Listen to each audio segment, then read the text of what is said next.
I'm very excited to be here. Thank you, everyone, for coming. Despite daylight savings time, I love waking up an hour earlier than expected. Am I the only one? I owe a lot to South by Southwest. 2007, the 4-Hour Workweek debuted here and really gave me my writing career. So a big thank you to everyone here at South by Southwest. I'm very honored to be here again. I'm not known as the most polished presenter, so I'm hoping to compensate for that with a few videos.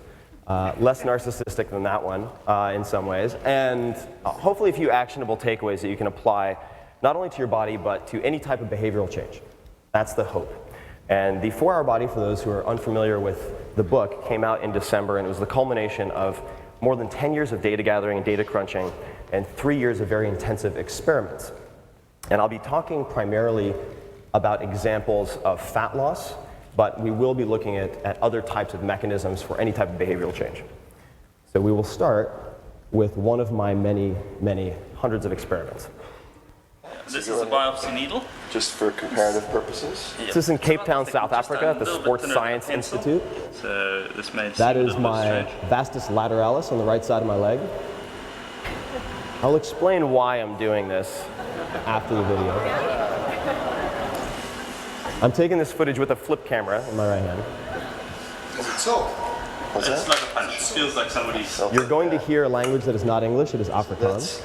That's That the is depth the that depth. we've created that tract, so we can get a good sample. Druk hom in. I druk him in. Druk aan. And the biopsy is about the size of a ballpoint pen. Pull back a bit. If you feel resistance, you just keep it there. And then I'll say release, and then I'll say suction, and then I'll say release, and then we'll withdraw. And that order. And the way it works is they apply suction to a tube that's inserted into the leg, it pulls the muscle tissue in, then they rotate it to cut the muscle tissue off.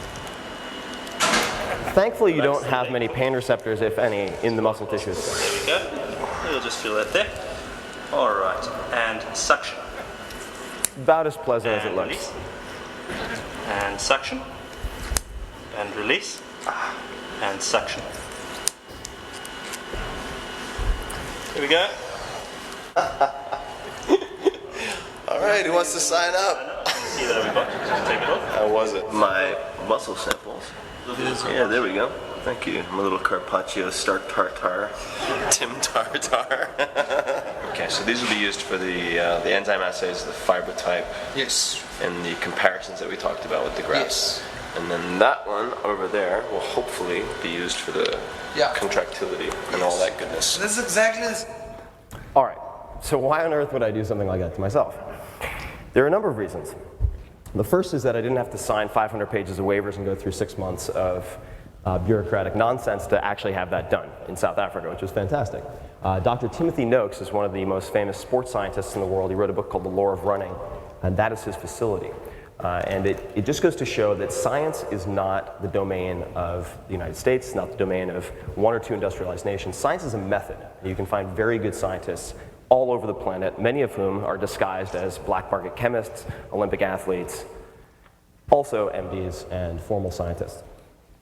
The reason I did this is related to a quote of Richard Feynman, famous physicist who said, "Doesn't matter how beautiful your theory is, it doesn't matter how smart you are, if it doesn't agree with experiment, it's wrong."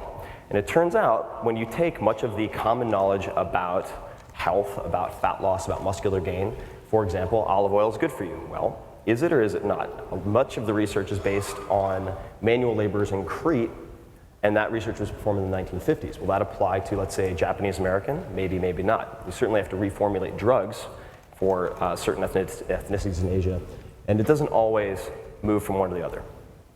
What you find is that self-experimentation is as easy as it has ever been. The tools available allow you within 2 weeks to really determine what is most effective for yourself, and that has never been the case before.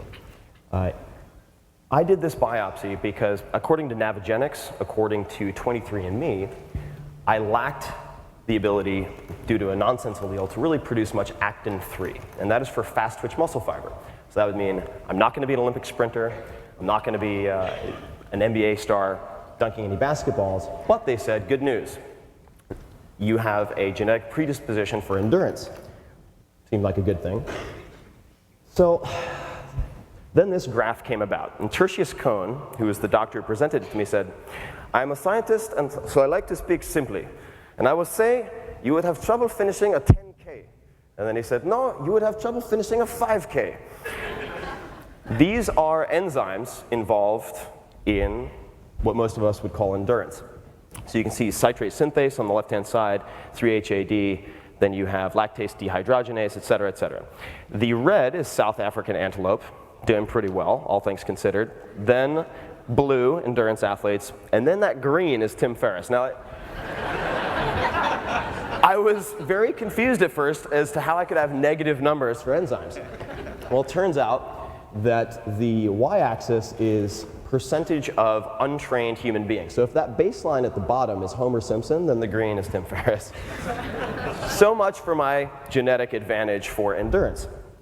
Now keep in mind, I had also been told, according to my genetic sentence, the genetic determinism, that I lacked the ability to really produce fast-twitch muscle fiber effectively. Well, when we looked at the contractility tests of that muscle that we took out of this side of my leg, and I have a very nice memento as a scar for that, here are the muscle fibers. And we're not going to be going through dozens of graphs, but this does illustrate an important point. Again, South African antelope, we have the blue, which is slow twitch muscle fiber, usually associated with endurance. Then we have the red, which is type 2A, that's a fast twitch muscle fiber, and the green, which is type 2X. There's a lot of debate about type 2X, but you have it in your eyes and your jaws, et cetera. The red, if you go all the way to the right, you see Tim Ferriss. I have the highest percentage of type 2A fast twitch muscle fibers. And that is produced through training. So the point of showing these two graphs is to say that whatever you feel you've been assigned in life, the hand you've been dealt genetically, is actually very, very malleable. And in the course of doing these experiments, traveling around the world, I realized just how possible most of the things are that we assume to be impossible. Take, for instance, this photograph. It had a huge impact on me. This was sent to me by Barry Ross. Barry Ross is a very well-known sprint coach. He trained Allison Felix, who was a high school athlete at the time. She broke all of Marion Jones's world records and then went on to become a professional track athlete. He's known for breaking world records. He sent me this particular photograph to illustrate this movement, which is called the torture twist. And all of the athletes hate it. It's for core strength. And then as an aside, he said, oh, by the way, this high school runner looks like the girl next door, nothing too unusual about her. She weighs 132 pounds and deadlifts more than 400 pounds for repetitions. For those of you who don't know, deadlift is picking the weight off the floor up to here. So she can do that with more than 400 pounds. So once I recovered from my emasculation of looking at this photograph, I became inspired to figure out how he had done it. And what was most impressive is that it was achieved with less than 5 minutes of total muscle tension per week. 2 to 3 sets of 2 to 3 reps with 5 to 6 minutes of rest in between sets. Oftentimes performed immediately before training. And he's since applied that to the national speed skating team, female team that is, in China, and they continue to break records over and over again, using the deadlift for faster running. Using the same protocol myself, because I couldn't believe that it was possible, really, even though the evidence was staring me right in the face, I didn't believe it could be that simple. And I added more than 120 pounds to my max deadlift in less than 2 months. It worked. It was replicable, and good science, good experiments should be. And the same principle of looking for anomalies, seeing if they're replicable, and then testing those in the field can be applied to many things. So I'd like to show you a few case studies. This is Antonius, and this is the most moderate case study I'll show you. He lost 30 pounds following the slow-carb diet, and then did 2 weeks of muscular training, 2 weeks. He had no special equipment. This was done at home. He had a set of 5-pound dumbbells and a set of 15-pound dumbbells. And you can see the change here. 2 weeks. The next, this is yours truly.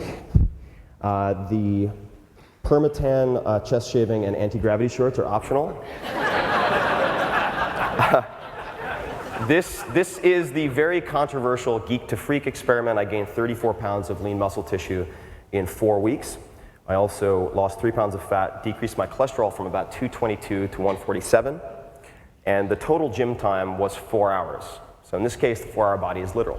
So it's 2 30-minute workouts per week. And in terms of 3 pounds of fat, what does 3 pounds of fat really mean? we're going to hand out a number of very disgusting props for you to look at. This is 5 pounds of fat. All right? It's a lot bigger than you would expect, and it's much more disgusting, particularly if you look at the capillaries. In any case, we'll be handing these out to give you a full appreciation of what losing 5 pounds actually means in terms of body recomposition.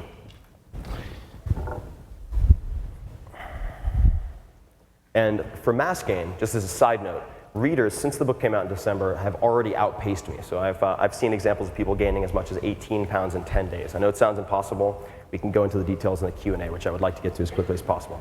This is Tracy. So one of the criticisms early on was, well, it's much easier for men to lose weight. It's much easier for men due to these biochemical reasons, which is true.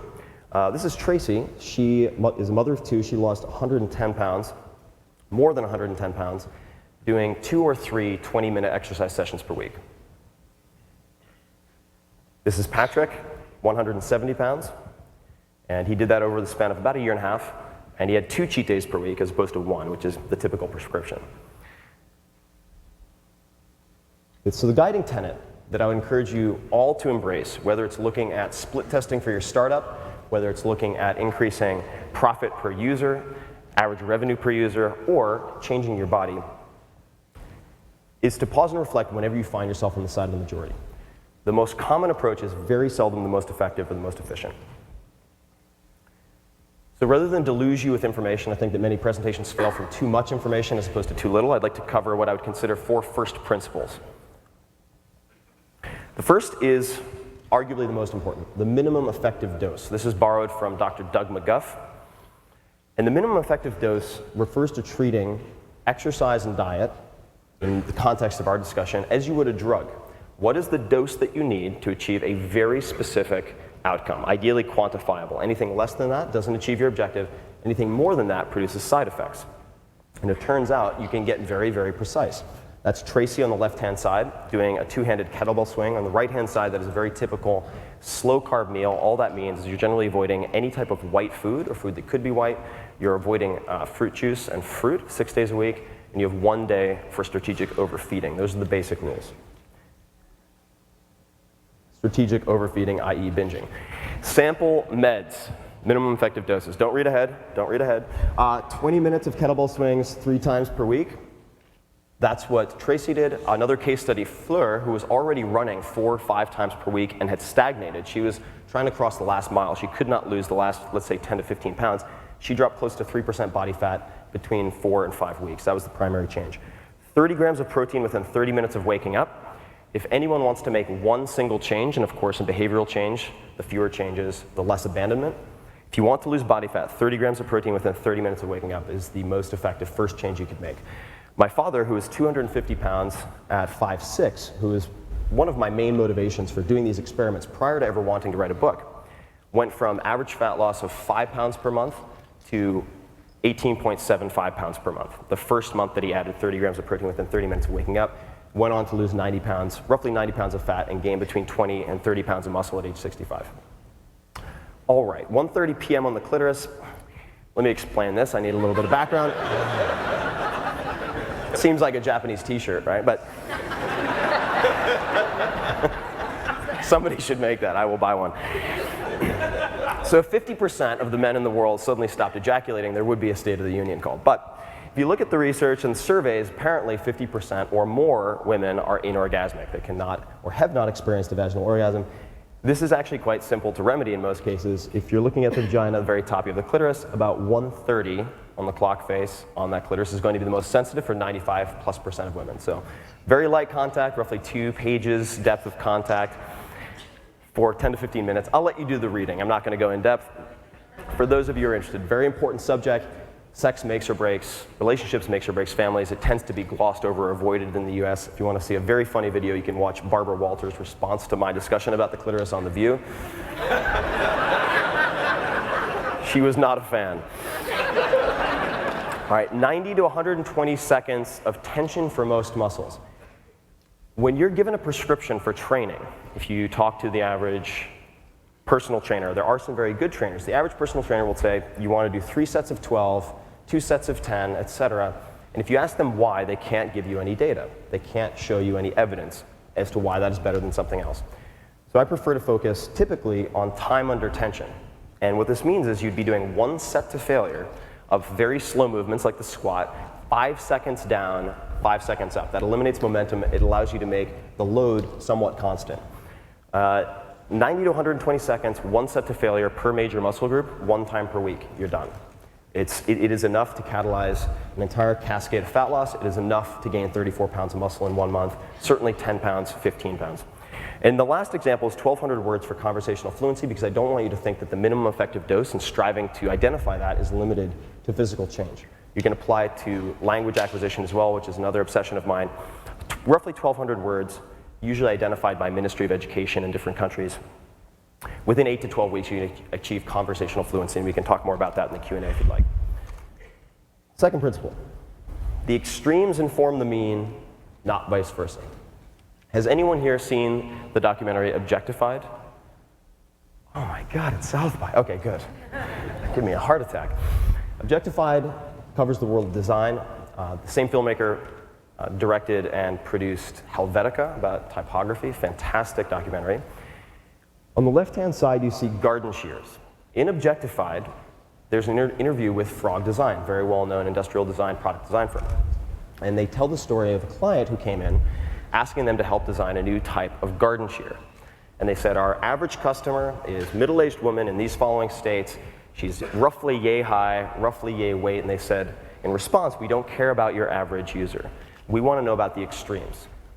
We want to know about, let's say, the 320-pound bodybuilder who can't brush his teeth because his biceps are too big, or the paraplegic who has these following limitations. And if we solve the problems for these two use cases, then the middle takes care of itself. And what you find in physical augmentation, the chemical warfare of bodybuilding, is that if you look at the extremes, you can learn a lot about what you can apply to yourself. So if you want to, let's say, gain muscle, I would encourage you to look at wasting diseases like AIDS and the medical interventions that are used there, and then look at the freak shows, people who have gone from, let's say, 140 pounds of lean tissue to 317, like Dave Jumbo Palumbo, who I profile in the book. And you can learn a lot from those two polar ends of the spectrum. On the right-hand side, just to give you an example of extreme, I spent a long time working on 2 chapters to reverse injuries. I ended up reversing almost all of my previously labeled permanent injuries, and you see a collection of syringes there. They contain a number of cocktails. The one I'm holding contains platelet-rich plasma, which is astonishing. You see Super Bowl players will have an Achilles tendon rupture, and then 8 weeks later they're competing. You remove your own blood, you do a blood draw, then you spin it in a special centrifuge to separate out the growth factors, platelets, etc., in your own blood, and then you inject it locally back into the sites of injury. Very, very effective. That was the base of my cocktail. Into that I added stem cell growth factor, which was imported from Israel, bone morphogenic protein, which is arguably the most dangerous thing I used throughout the entire book, IGF-1, other growth factors. That was the most extreme. What can anyone in this room take from that? Well, number one, you need to know your worst case scenario, and I'll come into that in a second. But second, that I also learned in the process you could probably get 70 to 80% of the results just by injecting sugar water. This is referred to as prolotherapy, dextrose and saline into the site of injury, and this has been endorsed by previous surgeon generals. Incredible cases of tennis elbow, chronic injuries, gone after 1 or 2 sessions. Know thy worst case scenario with an underline. So I have no recollection of this photograph. That's my ET photograph. And I went in to have an epidural injection for some experiments I was doing on my cervical spine. Don't ask. And I handed my digital camera to one of the nurses, and I said, would you mind just taking some photographs of me while you guys are doing this? Because they were going to put me under general anesthetic. And she did. She took all these photographs, and I had these when I went home. I have no idea why there's plastic on my face. It looks very uncomfortable. So you need to hope for the best, set the conditions such that things are safe as possible, but you need to prepare for the worst case scenario. So for any protocol that you look to test, whether that's dietary, exercise, drug, surgical, you need to understand the risks involved. And I need to emphasize this because I'm not a doctor, I don't play one on the internet, so I don't want people running around stabbing themselves with stem cell growth factor. I also had, you see staph there, I had 1 botched injection. It is surprisingly easy to botch an injection. If you, let's say, inject through this point of the elbow where the skin is thicker, then you can only disinfect the surface and remove bacteria at that point. They botched an elbow injection, and I had a MRSA staph infection in my right elbow. It grew to the size of a football. I had to be rushed to an emergency room, have intravenous antibiotics, and then emergency surgery. I don't recommend that. Also, when you consume, let's say, a supplement or even a drug, you won't always see on the label everything that is in that given product. So Imodin here did not treat me very well. I was going to be performing what's called a HIMSS test. It's a heart rate recovery test for running, and I decided that I wanted to test resveratrol. Has anyone here heard of resveratrol? A handful of people here. It's usually associated with life extension. That is what people refer to typically when they're talking about the health benefits of wine. And my fascination with resveratrol, specifically trans resveratrol, was for improving endurance. So if you find a video, I'm sure it's on YouTube, of Super Rat, you can see what happens when you megadose resveratrol. So I did the math, I looked at the milligrams per kilogram of body weight, and I consumed 60 days worth of resveratrol in about 18 hours. After looking at the literature, granted, what I didn't realize is that resveratrol products very frequently contain Imodin, which is a laxative. So I wasn't feeling very well. I was like, I'm not feeling very well. Surprise, surprise. And went to my running test, and the only running I ended up doing was a reverse broad jump through the bathroom stall. So know your worst case scenario. This is extremely important. Tracking and loss aversion is more important than how to.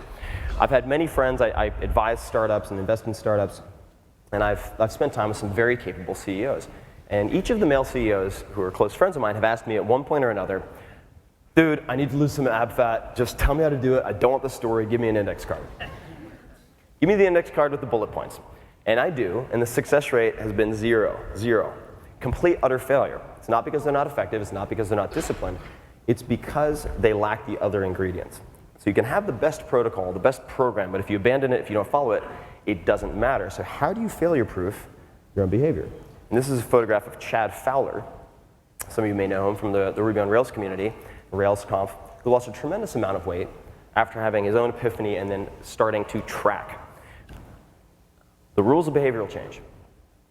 Number one, you need to make it conscious. And when I say conscious, you're developing an awareness not only of where you are, but of behaviors that are currently reflexive, that are subconscious.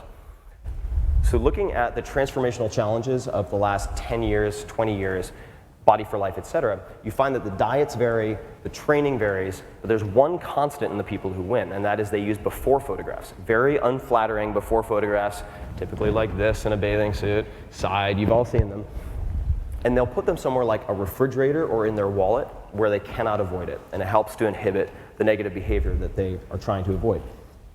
Flash diet refers to research that's been done at the University of Wisconsin, also in London, looking at camera phone usage or camera usage, taking photographs of food before you eat it. People who use food diaries, so logging the food that they eat, lose 3 times as much weight as those who don't.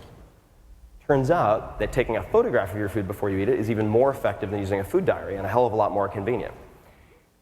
So if you were to split, let's just say 100 people into 2 groups, 50 with personal trainers and 50 with iPhones to simply take photographs of the food before they ate it, if we wanted to bet on who would lose fat most consistently, I would actually bet on the people with the iPhones. All right. Second is make it a game. What gets measured gets managed. This is a very famous Peter Drucker expression. And this applies to many things, of course. If you look at Jack Stack, for those of you who've seen his book, The Great Game of Business, he took his stock price from 10 cents per share to $234 per share by using daily metrics for each of his employees. You need to measure. It matters very little what you measure. All right? So all of the models, there's an expression, all models are wrong, but some are useful. It's very common in statistics. I would say some are better than others. All models are flawed, but some are very useful. And typically people track calories. I prefer that people track protein intake and also minimize carbohydrate intake. I think it has a higher compliance rate. 58% of the subjects that I tracked said that by avoiding the calorie counting, among other things, they were able to stick with the diet for the first time. And then the question comes up, well, how long do we have to track before it's completely ingrained, before it's a habit? If you look at Nike Plus, if you look at the research that's been done at Nike, looking at well over 1.2 million runners. The magic seems to be 5 sessions. So 5 sessions, 5 intervals, and it does not matter how long that interval is. This is very important, and I'll return to this. So if you think you can go to the gym for an hour, and you decide you're going to exercise for 3 hours that first week, don't make it an hour. Make it a half hour. Make it 20 minutes. Rig the game so that you can win those first 5 sessions, and past that point, everything will be easier.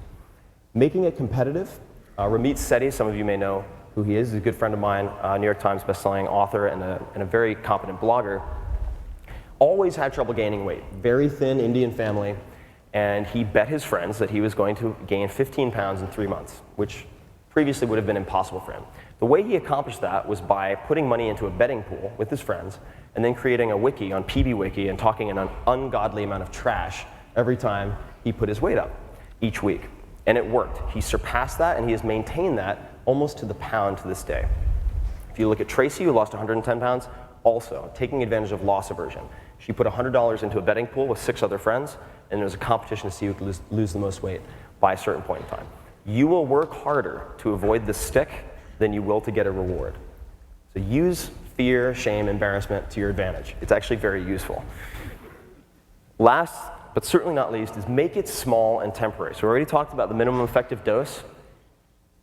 Rig it in the beginning so you can win, so you can see visible progress. If it requires only 30 minutes in the gym per week, do 30 minutes in the gym. You can always do more after you've logged your 5 sessions, and make it temporary.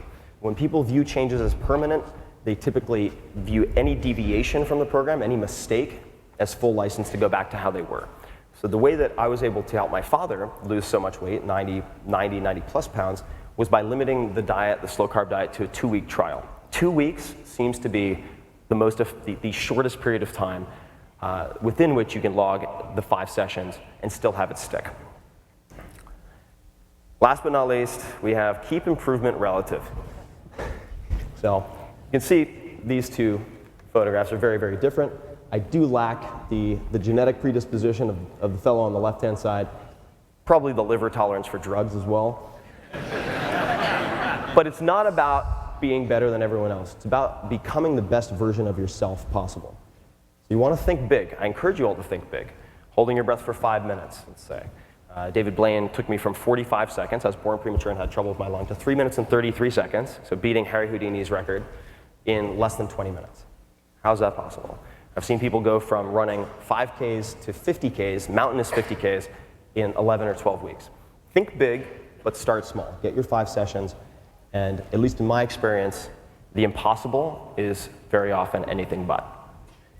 So thank you very much. It's always a pleasure to be here at South by Southwest. There is a microphone right here, I believe, in front of me, and I'd like to jump into Q&A.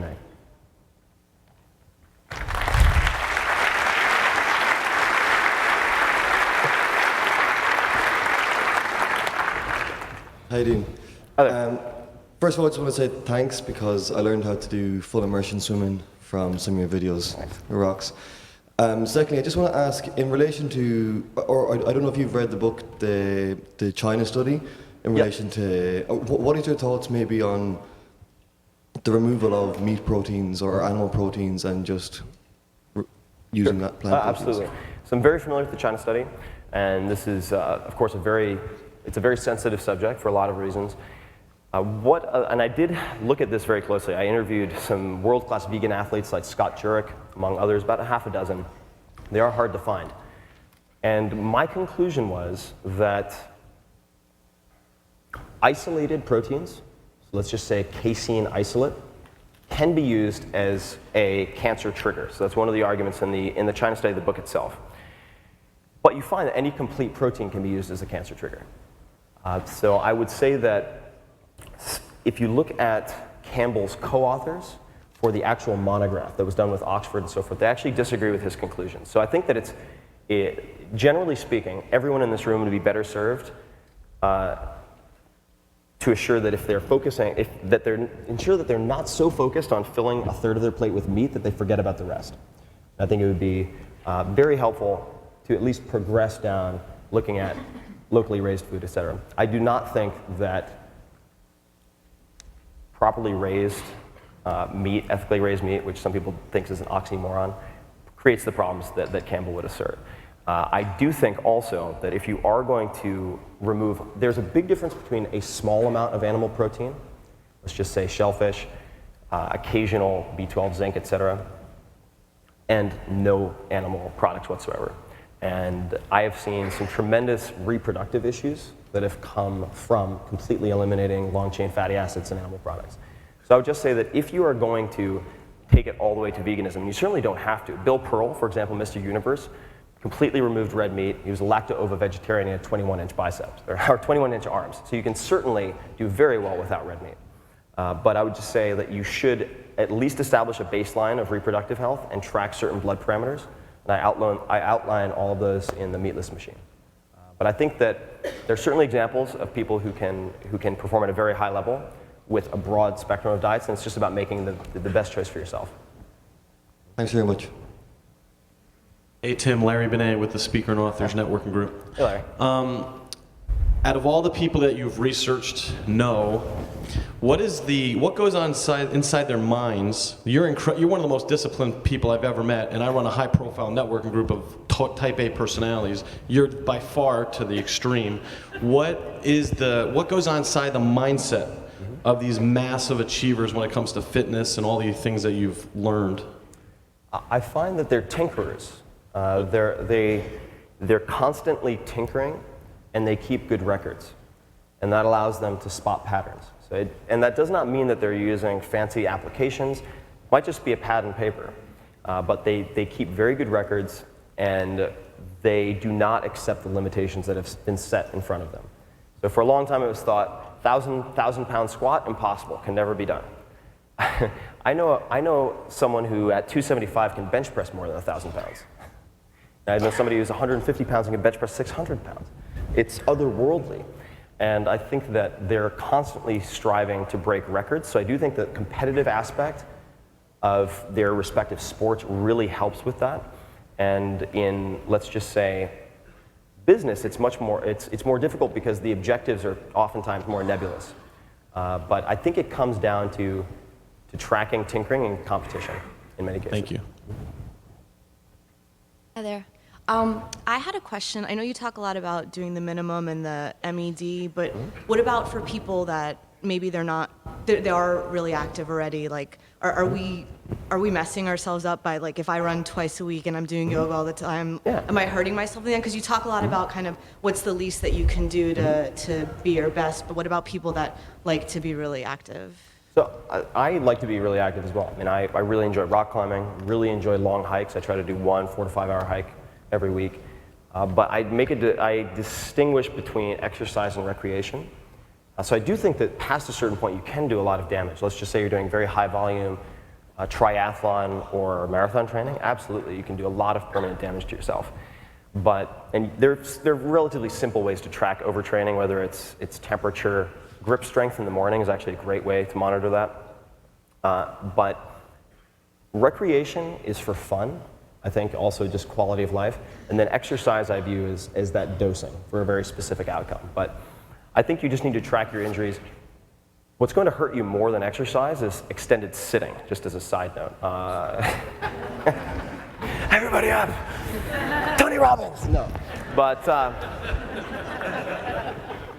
so Kelly Starrett, who's a very, very capable PT and CrossFitter out of San Francisco, says sitting is death. That will actually do much more damage if you are a recreational athlete, because you will sit down. It'll cause shortening of the hip flexors. It'll push the head of the humerus into the front of the pelvic socket, and then you'll go train, and that's when you're going to tear something or pull a hamstring.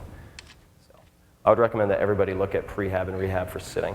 So exercise is the weight stuff and the kettlebell stuff that you talk about in the book, and all the other stuff is your recreation. Well, yeah, absolutely. Okay. Or it doesn't have to be weight training. So let's just say that you're training for your first marathon. You can accomplish that with less than 6 hours of training per week. And if you're focusing, let's say, on a very specific regimen of 100-meter, 400-meter repeats, among other things, which are very effective for distance running, then if you were to do, let's say, 2 extra 10-mile runs that week, that would affect your progress. But if you don't have a competitive goal, then I'd say go nuts. Thank you. Yeah. Tim, could you say a little more about language acquisition? You mentioned the threshold of 1,200 vocabulary words, but I'm thinking, Where I get bogged down is like verb conjugation, which seems like very fiddly part. Okay. All right, I'm going to geek out on this a little bit.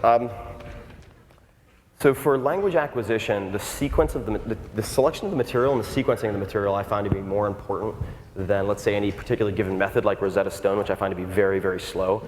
I mean, after the first phase of Rosetta Stone, I believe you have first person present, which, unless you want to sound like Tarzan, just shouting commands at people, is not terribly useful. So I highly recommend, I'll just give you a brand recommendation, VisEd, vis-ed.com. They put together collections of flashcards that are based on high-frequency word lists. And those are the product of analyzing textbooks, also publications. In a language like Japanese, then you could certainly look at the common use characters. I think there are 1,945, the Joyo kanji. And for verb conjugation, I would recommend in the beginning doing two things.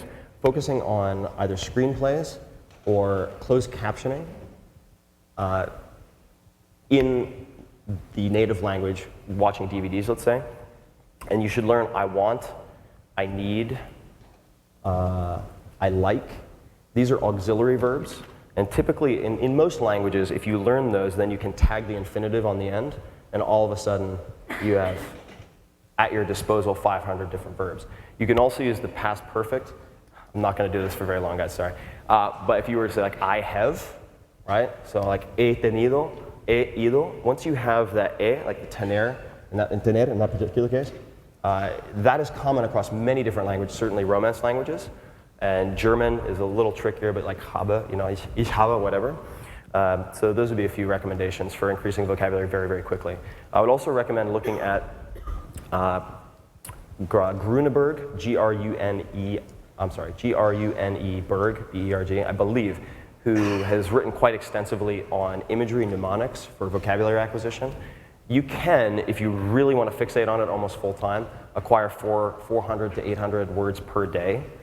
I would recommend spacing it out a little bit more, but you can acquire it that quickly. Thank you so much. Yeah, my pleasure. Tim, thank you for speaking today. As an entrepreneur, the 4-hour work week has been very inspiring and something I try and read once a year just to get back in the mindset. From your work on this new book, what have you learned that you would, maybe the new chapter in the 4-hour work week, what can you apply from what you're doing here to the old book? This is a very, very good question, and I actually omitted a very important anecdote. So I am a very good friend of mine, his name is Joe Polish, spends time on Necker Island. He does a lot with Virgin Unite, and therefore has come to know Richard Branson quite well. And he was organizing a mastermind on Necker Island, this was about a year ago, and he asked Richard, what can you do to become more productive? And his answer was workout. And I really think that recognizing the link between physical and cognitive performance is highly neglected, particularly in engineering circles. And there's a fantastic book called Spark, which looks at academic performance as it relates to physical fitness. And there are a number of schools in Illinois, it's Placerville, if I'm not mistaken, where they will take students, identify their weakest subjects, and have them train at specific heart rates for, let's say, 30 to 45 minutes prior to their worst subjects. And in international math science competitions, they've actually placed ahead of the countries you hear so much about, like China. So I would emphasize that by improving your physical machine, which includes the brain, you improve all of your performance, and the transfer is incredible to business. And I would also say that using exercise as a bracketing endpoint for your day is exceptionally effective. So I would recommend scheduling, let's say, the recreation. We had a question earlier about rock climbing, running, et cetera, at, let's say, 6 p.m., so that you have the power of positive constraints and Parkinson's law working in your favor. That would be the emphasis I would place. Thank you. Hey Tim, Blaine Ross, a couple weeks into your program, having a fun time. Question, as part of, like many of us in here, tech startups that don't have enough hours in the day, there's kind of two schools of thought of you need 8 hours of sleep, and you got Tony Robbins at 4 hours. Right. How do we find a couple extra hours in the day, and what have you put yourself through to figure that out? Right, so this is also a very controversial subject, the issue of monophasic versus polyphasic sleep. So sleep The sleep requirements are very personal. I had the chance to go for a run a while back with Dean Karnassus, nicknamed Ultra Marathon Man, 50 marathons in 50 days in 50 states. He runs a marathon almost every weekend, at least. And he sleeps 4.5 hours a night. I don't understand how he does that. Not the slightest clue. But there is a lot of genetic variance. But if, let's say, as a monophasic sleeper, meaning one block of sleep, you typically need 8 hours. I prefer to sleep 9 to 9.5 hours. I find I function best on that amount of sleep. There are a few things I would recommend. Number one is if you have the ability, get a device like the Zeo so that you can look at the different phases of your sleep. So I was able to identify what I could use to increase REM sleep and also deep wave restorative sleep. Among other things, eating 2 tablespoons of almond butter before you go to sleep, as an example, prevents a lot of the fatigue in the mornings due to low blood sugar. Cold exposure, huperzine A as a supplement, it's very powerful, so you need to take caution for increasing REM sleep. If you decide to try polyphasic, generally you're looking at a block of primary sleep and then 20-minute naps. So that would range from the everyman to the siesta, which would be the easiest, all the way to Uberman. So some people may have heard of Uberman, where it's effectively 2.5 hours of sleep per day. And for those of you who may have seen Matt Mullenweg here at South by Southwest, so typically called the lead developer of WordPress, Automatic, and WordPress.com, he wrote a very large part of the code base for WordPress while following an Uberman-like schedule for about a year. It can be done. I'm working with a number of device companies right now to gather EEG data to prove that you can in fact do this, because there's a lot of debate. So far all indications are positive, but what I would say is before you start fragmenting your sleep like that, because you will be completely asocial, you'll be like, in the middle of a movie, you'll be like, yeah, I gotta go to my car, I need a 20-minute nap. Because if you miss one of those naps, you are fooked. Like you're toast. 2 to 3 days, you will be out of whack. And I've done a lot of sleep experimentation on myself, some assisted in various ways. I've gone 5-6 days without sleep. I do not recommend that. But I would say before trying to cut down on sleep, absolutely focus on 80-20 analysis and doing that type of quantitative deep dive on products and services and so forth, because it's a slippery slope once you start cutting back on sleep. Cool, thanks. Yeah. And Tim, in going through the books, trying to put together my own customized exercise plan, I found a lot of anecdotal stuff, like the almond butter was just mentioned here but not mentioned there. Do you have any plans for a workbook that puts all this together in relationship to each other? This is a good question. What I would really like to do is, I do have plans to assemble more data, absolutely, and gather a lot more data. What I'm hoping to do is use sites like curetogether.com, Patients Like Me, that type of platform, so that I can have people submit their own data, and if they're doing a trial of a particular type. So right now I'm acting as an early investigator, looking at folate metabolism, and I'm actually in an open source clinical trial to compile that so that I have as much strong data as possible, because you hear quite often that the plural of anecdote is not data. I actually take issue with that quite a lot. If you look at, let's say, Darwin, Mendel, a lot of these early amateur scientists who came away with some fantastic breakthroughs, it started with very informal gathering of data. But yes, I do have plans for that. It's just going to take me some time to do it the right way. Well, I'll happily pay you $10 for a workbook. I'm on it. Save a lot of time. I'm working on it. Thanks. Hey Tim, my name is Rosalie Safa. Shout out to Summit Series, because Chris Ashenden of Athletic Greens got me on this, and he said, Rosalie, here's your list. It's the 4-hour body, some Athletic Greens and some paleo. So I'm doing this because, clearly I'm going to be in a boat in a bathing suit. People like Chris who look like they get paid to wear a bathing suit for a living. And for me, I think this is going to be great, but I'd love to, because my brothers and sisters are a little bit older than I am, and my mom's like 69. What would if I do all this, they're going to look at me and they're going to say, yeah, but you have a different life. You're much younger than me. How do we take some of these principles in 4-hour body and work that for like people older with the Midwest, not a startup life, Like how do we adopt those things for them? What I would say is there are two things. It's very hard to logic or to reason someone into a position or out of a position that they didn't reason themselves into. So when you run into a lot of that resistance, the best thing you can do is point to social proof. So I would recommend pointing, let's say Tracy, pointing to my dad. There'll be many more case studies. Met somebody here who's lost more than 200 pounds. There'll be many more coming. I would point to those case studies and then just ask them to do a 2-week trial of one change, like the 30 grams of protein within 30 minutes of waking up. And make it easy. Use something like a Myoplex shake, 42 grams of protein. It's not ideal. It does contain things like maltodextrin, but it's very easy. They can always perfect it later, but start off with very, very simple. That would be my recommendation. Okay, great, thanks. Yeah. Hey Tim, a few years ago I was diagnosed with a very minor, not too dangerous, irregular heartbeat, and the doctor kind of just said like, "Hey, good luck. You're stuck with it for your life." So I was wondering if you have any advice or just general thoughts on kind of the traditional medical community and you know, like how people should react to something like that if they hear something like that from their doctor. Yeah. All right. So there are some fantastic doctors out there. How are we doing on time? 10? Okay. Just for this, just so everybody knows, I will be available. I'm happy to talk. I'll be doing a book signing at 12:30 as well, out wherever the books are. So if we don't get to your questions, feel free to hunt me down. There are some fantastic doctors out there, but I will say this much. And this was a joke told to me by someone from the Mayo Clinic. And he said, C equals MD. That means as long as you pass your tests in medical school, you get an MD. And in medical school, there's always someone who's the worst in their class. And unfortunately, the way that the healthcare system is set up, the number that's typically used is 11 minutes average time per patient. Doctors are not trained and not permitted in many cases to spend the necessary amount of time to deal with an intricate problem, unfortunately.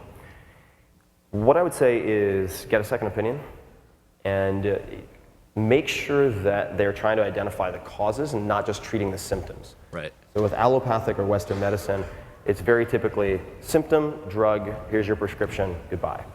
And it's not always the doctor's fault. They really lack the resources and the reimbursement to do otherwise. But I would say that with something like tachycardia, did they go into, do you have a genetic predisposition? Does your family have any history of that? I guess they don't really know. I mean, no, my parents don't, so it's kind of just out of the blue. But they said that it's somehow genetic, although they didn't do any tests other than just like an EKG 24-hour thing, which they just confirmed that it existed. So yeah, that's bad science. All right, that depresses me. Unfortunately, I hear a lot of stories like this. What I would say is get a cardiac calcium score, among other things, but really spend the money to see a good specialist. And if you need to go to a private clinic, you should, particularly for any type of cardiac arrhythmia or tachycardia. But I'm not a doctor, so I can't give you too much medical advice. But I would say that you need to get a second opinion, and you need to find somebody who specializes. Cool. Where are you based? Colorado. Colorado. All right. Might mean you have to travel in that particular case. Yeah. But I would also, and this is just a general rule, I would remove, this sounds really silly, but I would remove gluten from your diet and see if that has any effect whatsoever. Interesting. For fertility issues, for autoimmune issues, many of which can lead to certain symptoms that seem to be cardiac related, removing gluten gets rid of the vast majority that I've seen. It's astonishing. So I would, at the very least, you'll drop a bunch of body fat in the process. So it's worth trying. All right, great. Thanks a lot.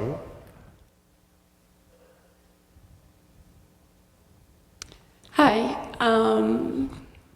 I am 32 years old, 129 pounds, and 11% body fat. Okay. And that's not okay for me. I take sodium oxybate at night, which is chemically GHB, okay, to put my brain into REM sleep all night for dopamine. Mm-hmm. And so I can eat all day long without gaining anything. Mm-hmm. It's just a continuous loss. Okay. So you want to increase your body weight? body weight, body fat, all of it. Okay. I've lost 7 inches since October without doing any workout. Okay, all right. So GHB, gamma hydroxybutyrate, is used for many different things. It's used by athletes for body fat loss and weight loss. So it's very typically used by high-level wrestlers in particular. Also a date rape drug, so you should be careful with that. I would recommend stopping GHB. That would be my lowest hanging fruit recommendation, if that seems to be an option for you. But given the data that you've just provided, that would seem to be the red flag that pops up immediately. Otherwise, what I would suggest, and certainly extended use of GHB I don't think is a good idea, I would get a full blood panel done and I would look at your thyroid as well. I would take a very close look to see if you're hyper. Do you have Write down the results. Yeah. So, yeah, absolutely you need to look at your thyroid, among other things. But you need full blood work, and I would say consider, at least for a period of time, let's just say you have 2 to 4 weeks, going off the GHB. All right, thanks. Yeah, thanks. Hi, Tim. Hi. Hey, so I started the slow carb diet about a month ago, and I managed to drop about 4% body fat in that time, for the first time in my entire life. So congratulations. Thank you for writing this book. It's a huge thing. Just having the ability to now I know I can change my body composition if I want to. And the question that I had was, I read Why We Get Fat and What to Do About It, and I'm really interested in measuring blood glucose. Yep. But I don't necessarily have $1,000 to drop on a Dexcom 7. Right. And I guess I could ask a doctor to write a script for me, but I'm not diabetic. So what do you recommend? Okay, so just to explain what some of that means. So the Dexcom 7 is a continuous glucose monitor used by type 1 diabetics. I implanted that into my side to track my blood sugar 24/7. I'm very, very OCD about this, so not terribly surprising. You don't need the Dexcom 7. What I would say is you could use a very typical glucometer. I recommend the WaveSense Jazz glucometer. The one-touch glucometers that you would typically buy at, let's say, a CVS, I found to be very error-prone. And I'm such a fanatic about getting meaningful averages and excluding outliers. I would have to take 10 to 20 finger pricks to get a useful number, and that sucks. It's really, really not fun. If you want to convince yourself not to become a diabetic, get a glucometer. Preferably the shittiest glucometer you can find. The WaveSense Jazz takes into account environmental factors like humidity and so forth, which I found to be very effective. So you could use that. And the way that you might use that, and again, not a doctor, not recommending you, not giving you medical advice, because you don't have a condition, so this is just recreation, is you could use the WaveSense Jazz at 15-minute intervals after the completion of a meal to see what your response is. So you could do, let's say, 3 different readings post-meal. And I would recommend that you standardize those meals so they're meals that would be repeated so that it actually has some meaningful bearing on future behavior. And I would also recommend, this is something many people neglect, is they're taking their postprandial, post-meal glucose measurements, but they actually don't look at their fasting glucose and insulin, et cetera. So I would also recommend to everyone here, get complete blood work done. It is the baseline for everything. And if you have a little bit of extra cash, this is on a separate note, I would recommend the SpectraCell test. SpectraCell.com, you can find providers through a locator on the site, although it's not very well designed. Through that, as an example, I identified a selenium deficiency. How many people here know their selenium levels? Selenium deficiency fixed that and then tripled my testosterone, doubled my sperm count in 2 months. So in any case, I would recommend getting the baseline for those of you who are wondering. I would, but yeah, definitely get the baseline, and the WaveSense Jazz is the best I've seen. SpectraCell, SpectraCell.com. And I think we probably have time for maybe 2 more. We good? I'm not sure where my timekeeper is. We'll do 2 more, and then I'm happy to head out and do more. Fantastic book. Tim. Thank you. The tango accomplishment was extraordinary. What's your thought on the lipid hypothesis of disease, and particularly the demonization of cholesterol and saturated fats? All right, so I'm glad you brought this up. So the belief that, let's say, high cholesterol causes cardiovascular disease is called the lipid hypothesis, among other things. It's a little more complicated, but it's called a hypothesis for a reason. There's a lot of debate and controversy about this. I tend to side with Gary Taubes. So Gary Taubes, who wrote Good Calories, Bad Calories. If anyone really wants to dig into the research on how carbohydrates affect disease states and other things, read Good Calories, Bad Calories. It's very dense, though. His new book is more digestible. I think that if you are getting, let's just say, your saturated fat from good sources, and that could range from organic coconut milk to grass-fed beef, I think there are actually some benefits to saturated fat intake and long-chain fatty acids. The problem, I think, is that with the standard American diet, SAD, that's how it's known, is that is that you're combining, let's say, potato chips, something that spikes your insulin level, with the transient high triglycerides in the blood from the fat intake. That's when you really screw yourself and end up with something like Syndrome X or type 2 diabetes. So as long as you're controlling keeping your blood sugar in check and your insulin levels in check, I think that the demonization of fat, including saturated fat, is completely unwarranted from what I've seen. Amen. Thank you. Okay, one more question, and then we're going to wrap up. Sorry, then we'll get out of here. Thanks. I'm not done finishing your book, but if you answered it, I'm going to ask you anyway. Most of the times, I've been doing research for a long time in nutrition, not as much as you do, and I've been training for a long time. When you get into something for a short period of time, especially for people that's a little overweight with less body mass of muscular, it seems to work out for a month or two. But then they seem to go back on the loop and actually gain more weight than they would and lose more muscle than they would originally have.